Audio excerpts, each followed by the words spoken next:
오늘 섭리 제목을 섭리의식이라 그렇게 이야기를 했습니다. 무슨 의식이요? 섭리의식. 우리가 교회 안에서 이제 쓰는 여러 가지 많은 용어들이 있는데 그 용어들에 대한 분명한 데피니션, 정의, 그 용어에 대한 분명한 뜻을 아는 게 참 중요합니다. 익숙해서 이제 흔하게 쓰기는 쓰지만은 그 용어의 정확한 뜻을 잘 모르는 상태에서 용어를 쓰면 쓰기는 쓰는데 그 말이 무슨 뜻일까? 그래서 머릿속에서 잘 정리가 안 되는 경우들이 많이 있거든요. 이제 그 중에 하나가 이 섭리라고 하는 말입니다. 우리가 이제 흔하게 그런 이야기를 쓰잖아요. 하나님의 섭리입니다. 하나님의 섭리입니다.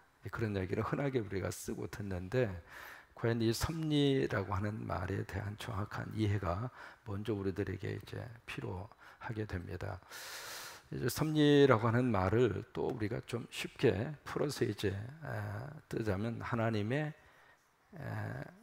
어떤 뜻이나 또는 하나님의 의지 또는 하나님의 계획이라고 하는 말과 함께 더불어서 쓸 수가 있습니다.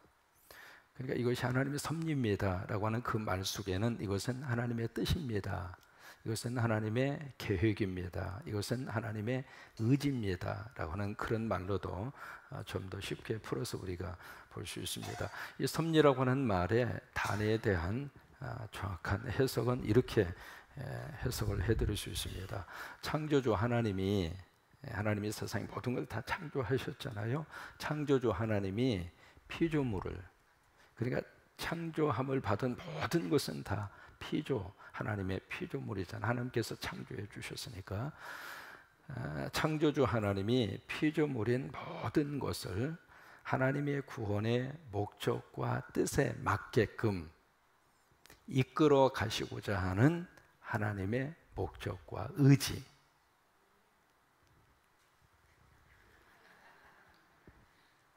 복잡하죠? 다시, 창조주 하나님이 피조물인 모든 것을 구원의 목적과 뜻에 맞게끔 이끌어 가시는 하나님의 뜻과 의지. 조금 이해가 되셨어요? 이거요, 벌써 이해됐다고 하는 것은 보통 수준이 아닙니다. 자주 이제 들으셔야 되고 자주 설명을 들으셔야 하는 내용입니다. 무슨 얘기냐면 이 섭리의식이라고 하는 이 속에는 몇 가지 믿음의 고백이 있어요. 첫째는 하나님은 어떤 분이시다, 하나님은 돌아가셨다, 하나님은 살아계신다. 이게 이제 믿음의 고백, 이것이 있어야 섭리를 이야기할 수 있습니다. 하나님은 살아계신다. 무슨 얘기냐면 하나님은 지금도 역사하시고 하나님은 지금도 이 역사를 붙들고 계시고, 그 이야기를 구체적으로 설명하면 하나님은 우리 자녀들 속에 하나님이 함께 하시고 내 인생 속에 함께 하시고, 이것이 이제 섭리라고 하는 말을 할 때 그것을 분명히 기억을 해야 되고, 두 번째, 하나님이 이제 하나님의 뜻과 의지와 계획을 가지고 섭리를 하시는데 하나님의 목적이 있다는 거예요. 하나님의 목적. 하나님의 목적은 바로 뭐냐면 구원입니다. 하나님이 일을 하시고 하나님이 역사하시고 하나님이 지금 섭리하시면서 끌고 가시고자 하는 God's purpose, 하나님의 목적은 뭐냐면 구원이에요. 이 구원을 우리가 성광교회식으로 말하면 뭐냐면 살림이라 이 말이에요. 우리가 이 살림이라는 단어를 자주 쓰고 싶은 이유가 있습니다. 왜냐하면 구원이라고 하는 단어하고 살림이라고 하는 말을 쓸 때하고 느껴오는 뉘앙스가 달라요. 살림하면 뭔가 이렇게 느낌이 있는데 구원하면 꼭 희번 생각만 해요. 애매하다 그 말이에요. 용어 자체가 가슴에 와닿지 않는 경우들이 의외로 많거든요. 그러니까 이 섭리하시는 목적, 하나님의 목적은 바로 무엇인가? 구원입니다. 그 다음에 세 번째는 이 섭리는 인간에 의해서 좌우되지 않습니다.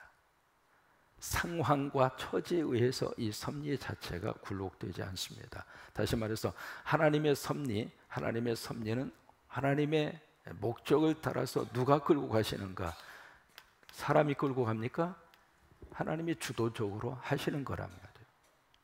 이것이 이 섭리라고 하는 말을 쓸 때 머릿속에서 기억을 해야 할 기본적인 믿음의 자세입니다. 다시 말해 하나님은 어떤 분이시다?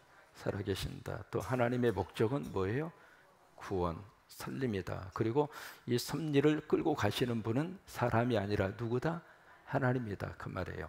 이것을 가지고 역사를 이야기할 때 역사는 하나님의 무엇이다? 하나님의 섭리다라고 하는 말을 씁니까? 안 씁니까? 써요. 쓰니까 여기다 써놨지. 그러니까 역사는 하나님의 섭리다. 해보실까요? 역사는 하나님의 섭리다. 이게 세상의 역사관하고 기독교적인 역사관하고 충돌이 일어날 수 있는 고백이 이겁니다. 언젠가 이제 국무총리 임명할 때 어느 한 분이 한국의 역사를 이야기하면서 하나님의 뜻이다라고 하는 단어 때문에 공영방송에서 엄청나게 많이 두들겨 팼습니다. 그래서 결국 그분이 국무총리 임명 절차에서 어떻게 됐어요? 스스로가 사퇴를 내는 사건이 있었습니다. 기억하셔요? 예. 이게 기독교에서 말하는 역사를 바라보는 시각하고 일반 사람들이 바라보는 역사의 시각하고는 같을 수가 없어요. 달라요. 근데 이제 그분이 이제 교회 장로님이시잖아요. 장로님의 입장으로서 교회 안에서 신앙 간증 시간에 했던 이야기예요. 그러니까 나는 한국의 역사를 이렇게 본다, 내 믿음의 관점에서 이렇게 본다 해서 6.25 사변부터 시작을 해서 그 다음에 일제 치하로부터 시작을 해서 그것을 자기의 믿음의 관점에서 신앙의 고백으로 간증으로 그렇게 했던 내용이거든요. 근데 그것을 딱 따서 어떻게 한 나라의 국무총리 될 사람이 이런 역사관을 가지고 국무총리가 될 수 있겠느냐 해서 이제 완전히 그것 때문에 이제 결국 역사관에 문제가 있다고 그래서 국무총리 측에서 사퇴를 하게 돼요. 교회 안에서 말하는 역사를 바라보는 눈하고 세상에서 보는 역사를 바라보는 눈하고는 틀려요. 같을 수가 없는 거예요. 우리는 어떻게 보는가? 역사는 철저히 누구의 섭리다? 하나님의 섭리다. 이것이 이제 우리 믿음의 고백이에요. 그리고 성경이 그것을 말씀을 해주시고 있고요. 왜 이 말씀을 드렸냐면 지금 1장에서 12장까지 이사야 1장에서 12장까지는 남쪽 유다에 대한 하나님의 예언입니다. 그 다음에 13장부터는 지금 이제 쭉 계속 13장부터 23장까지는 이방 국가들에 대한 예언의 말씀이에요. 이방 국가. 그리고 13장은 지금 뭐냐? 13장과 14장은 바벨론이라고 하는 나라에 대한 예언입니다. 왜 이것을 쭉 21장에서 23장까지 이사야가 지금 이것을 왜 취급을 하고 있느냐? 이것 때문에 그런 거예요. 그러니까 모든 나라의 역사의 주권은 누구 손에 있는가? 하나님의 손에 있다. 그것을 1장부터 시작을 해서 23장까지 쭉 말씀을 하시고 있는데 오늘 읽은 말씀의 13장은 그 바벨론에 대한 부분이거든요. 14장까지 그 내용이 연결이 되어져 있습니다. 바벨론, 여러분 성경에 바벨론 참 많이 듣고 있는 나라입니다. 제국입니다. 제국을 영어로 엠파이어라고 그러는데 지금은 제국 시대가 아니에요. 제국이라는 것은 엄청난 땅덩어리를 가지고 있고요. 그 당시만 해도 이 바벨론 제국이 가지고 있었던 파워라고 하는 것은 상상할 수 없을 정도. 그 거대한 제국이 어떻게 될 것인가? 13장에서 뭐라고 말씀을 하시는가? 메대라고 하는 나라에 의해서 망하게 될 것이다. 근데 그렇게 예언을 한 대로 BC 539년에 메대라고 하는 나라에 의해서 이 바벨론 제국이 역사의 뒤안길로 사라집니다. 오늘 17절에 보시면은 그렇게 말씀을 하시고 있습니다. 17절에 뭐라고 말씀을 하시느냐면 보라, 은을 돌아보지 아니하며 금을 기뻐하지 아니하는 메대 사람을 내가 충동해서 그들을 치게 할 것이다. 이게 BC 539년에 이 사건이 일어납니다. 그래서 결국 바벨론이 이제 완전히 철저하게 다 사라지게 되는데 오늘 13장의 말씀은 그 내용들을 아주 디테일하게 아주 자세하게 그들이 어떻게 망하게 될 것인가 그들이 전쟁을 통해서 겪게 되는 공포와 두려움, 그것을 여기서 그대로 다 생생하게 여기서 다 표현을 해주고 있습니다. 7절에 보시면 손에 힘이 풀리고 마음이 녹을 것이고 두려움과 공포 때문에 이런 현상들이 나타나게 될 것이다. 8절에 보시면 놀라고 괴로움과 슬픔에 사로잡혀서 해산에 임박한 여자같이 고통하며 서로 보고 놀라며 얼굴이 불꽃 같으리로다. 이 불꽃 같으리로다 그 말은 얼굴에 피가 솟구친다 그 말이에요. 왜? 공포가 사람이 극한 상황까지 올라가면 피가 얼굴로 거꾸로 솟는다 이 말이에요. 그것으로 끝나지 않고 그 다음에 보시면 15절, 16절, 그 다음에 거기 아이들, 거기 어린아이, 그 다음에 18절 청년들, 그 다음에 결국에 가서는 모든 땅이 들짐승만 거하게 되는 황폐한 그런 장소가 될 것이다. 그 말씀이에요. 결국 뭐냐면 바벨론이 그렇게 힘을 가지고 제국이라고 하는 그 거대한 파워를 가지고 그 다음에 중동 그쪽 그 극동 아시아 지역을 완전히 맹호처럼 통치하고 있었던 그 나라인데 결국 그 나라도 망한다 이 말이에요. 여러분 이 세상에 그 어느 것이라 할지라도 영원한 나라, 영원한 정권, 영원한 민족, 영원한 기업 없어요. 다 망하게 돼요. 왜 그럴까? 지금 역사를 지금 붙들고 역사를 끌고 가시는 분은 누구냐면 하나님이라 그 말이에요. 근데 이 섭리의식이 우리에게 어떤 믿음을 가져다 주느냐면 섭리의식의 믿음의 고백 중에 하나가 여기 로마서 8장 28절입니다. 하나님이 섭리하신다라고 하는 그 믿음을 가지고 하나님 앞에서 우리가 믿음의 고백으로 참 할 수 있는 고백 중 하나가 로마서 8장 28절. 같이 한번 우리 친구들도 같이 한번 읽어요. 시작. 우리가 알거니와 하나님을 사랑하는 자 곧 그의 뜻대로 부르심을 입은 자들에게는 모든 것이 합력하여 선을. 거기에 모든 것이라고 하는 말 영어로 그런 표현이 있어요. Everything means everything. 모든 것은 모든 것이다.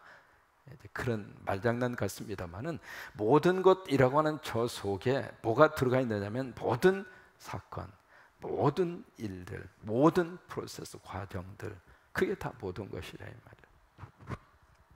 근데 저것의 마지막 결론이 바로 뭐냐면 선이다 이 말이에요. 선. 그 선이라고 하는 말을 영어로 보시면 그렇게 되어 있어요. God works for the good.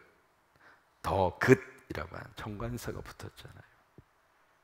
선인데 그냥 선이 아닙니다. 저기서 the good이라고 하는 말을 쓸 때에는 다른 번역에 보시면은 좋은 결과 그렇게 번역을 해주고 있습니다.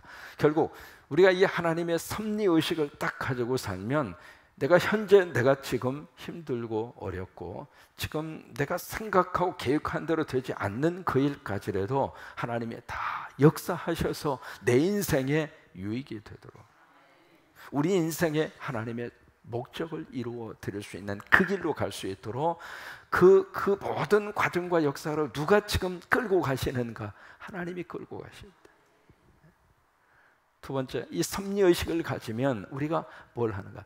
기도. 섭리의식을 갖는 사람은 기도를 놓치지 않습니다. 왜? 기도하면 하나님이 섭리하시고 하나님이 섭리하시면 하나님이 내 인생을 끌고 가신다고 하는 것을 믿으니까 그래요.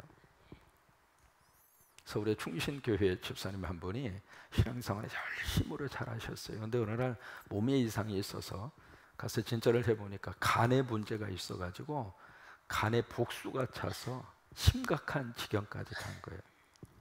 그 배가 이만큼 불어 간에 문제가 있어가지고. 근데 마침 이제 남편은 해외로 중동 지역으로 건설업 저기로 남편은 가 있고. 이게 이 부인 혼자서 너무 힘들어요. 그래도 이제 끝까지 믿음을 잃지 않고 이 일까지라도 하나님이 섭리하신다라고 하는 믿음으로 그냥 하나님 앞에 기도하고 또 제단 쌓고 새벽 제단 쌓고 막 그런 거예요. 그래서 열심히 이렇게 새벽 제단 쌓고 기도하다가 어느 날 깜빡이게 잠이 들었는데 꿈에 서너 사람이 이렇게 앉아서 대화를 나누는 거예요. 대화를 나누는데 무슨 대화를 나누냐면 가네는 양배추에다가 실파를 먹으면 좋아. 그 대화를 나누는 꿈에. 근데 여러분 일반적으로 꿈을 딱 깨고 나면 잊어버리잖아요. 무슨 꿈을 꾸었는지 잘 기억이 안 나잖아요. 그런데 그 집사님은 그 꿈을 딱 깨고 나서 상상하게 기억이 나는 거예요. 가네는 양배추하고 실파가 좋아. 그 대화가 너무 뚜렷하게 기억이 나서 뭔가 뜻이 있구나. 뭔가 하나님이 나에게 주는 뭔 메시지가 있겠구나 생각하고 자기가 간이 안 좋으니까 그때부터 양배추하고 실파를 얹어서 계속 잡수신 거예요. 여러분 중국 사람들이 가장 많이 먹는 것 중 하나가 대파입니다. 대파를 간식으로 먹어요. 중국 사람들은. 근데 이 대파가 간 해독에 최고로 좋습니다. 근데 그냥 그렇게 알고 잡숴요, 그냥. 근데 어쨌든 그래서 이제 양배추하고 이 실파를 계속 얹어서 먹었는데 6개월 후에 세상에 그 복수가 찼던 것이 싹 없어지고 그리고 건강을 회복한 거예요. 무슨 얘기냐면 우리가 하나님의 섭리를 믿으면 기도를 통해서라도 꿈을 통해서라도 하나님이 내 삶을 끌고 가시더라 이 말이에요. 그게 하나님의 역사하심이에요. 오늘 떠난 우리 친구들 일본의 여정을 통해서 하나님이 섭리해 주시기를 바라고 하나님 우리 친구들의 걸음걸음마다 하나님이 꼭 도와주시기를 바라고 그 옛날에 이제 황제 곁에 신하가 있었는데 이 신하는 늘 하는 말이 폐하 잘된 일입니다. 그게 그 신하가 늘 하는 말이에요. 왕이 무슨 말을 하더라도 폐하 그건 잘된 일입니다. 여러분 집안에 그런 사람 한 사람은 필요합니다. 그러니까 무슨 일이 있어도 잘 될 것입니다. 좋을 것입니다. 그렇게 말할 수 있는 사람이 한 사람은 필요해요. 왜요? 그래야 가정 안에 분위기가 달라지는 거예요. 그때 신하가 그 노릇을 하는 거예요. 근데 이제 왕이 사냥을 가기 위해서 사냥을 딱 갔는데 총알을 잘못 이렇게 장전하는 바람에 사냥 저기를 위해서 총을 쐈는데 이 총알이 잘못해서 자기 엄지손가락에 총알이 해가지고 엄지손가락이 잘려진 거예요. 이게 그러니까 왕이 딱 보니까 피투성이 돼서 엄지손가락에 잘려진 거예요. 총알에 맞아가지고. 근데 그 옆에 있는 신하가 꼭 하는 말이 뭐라고 그랬어요? 폐하 잘된 일입니다. 그러니까 그 말을 들은 이 왕이 뚜껑이 열린 거예요. 네가 지금 말해 내가 지금 엄지손가락에 지금 총알에 맞아가지고 잘렸는지 잘된 일이라 그래가지고 감옥에 갖다 집어넣어버려요. 그래서 이제 그 신하가 감옥에 들어갔죠. 감옥에 들어갔는데 이 왕이 그 다음 해 조금 더 밀림 지역으로 들어가서 사냥을 하다가 세상에 식인종에게 왕이 사로잡힌 거예요. 포로로 잡힌 거예요. 잡혀서 식인종이 식사를 하려고 왕을 놓고 하나님 일용할 양식을 주셔서 감사합니다. 식사를 하려고 딱 음식을 살펴보는데 세상에 엄지손가락이 없는 거예요. 그러니까 식인종 추장이 하는 말이 흠이 있는 음식은 안 먹느니라. 그렇게 해서 결국 이 왕이 살아난 거예요 거기서. 그래가지고 딱 와서 보니까 그 옛날에 그 신하가 폐하 잘된 일입니다. 그 말이 생각난 거예요. 고맙잖아요. 신하가 그걸 알고 해줬구나 싶어서 그래서 이제 감옥에 있는 신하를 끄집어서 석방을 시킨 거예요. 석방을 시키니까 또 신하가 왕을 보고 뭐라고 말을 했을 것 같아요? 폐하 잘된 일입니다. 그래 네 말대로 내가 잘된 일이다. 근데 왕에게만 잘된 것이 아니라 나에게도 잘된 일입니다. 네가 감옥에 있었는데 뭐가 이렇게 잘된 일이야? 만약에 제가 감옥에 있지 않았으면 제가 왕 폐하하고 같이 사냥터로 갔을 것이고 그러면 왕하고 나하고 둘 다 포로로 잡혔을 것이고 그러면 나는 흠이 없으니까 식인종의 식사 메뉴로 내가 제공이 됐을 터인데 나는 감옥에 있는 바람에 같이 가지를 않아서 나도 살고 왕은 흠이 있으셔서 왕도 살고 그러니 폐하 모두가 다 잘된 일입니다. 한번 해보실까요? 주여 모두가 다 잘된 일입니다. 섭리를 믿고 살면 그 고백을 할 수 있어요. 그 은혜가 넘치시게 되기를 주의 이름으로 축복합니다.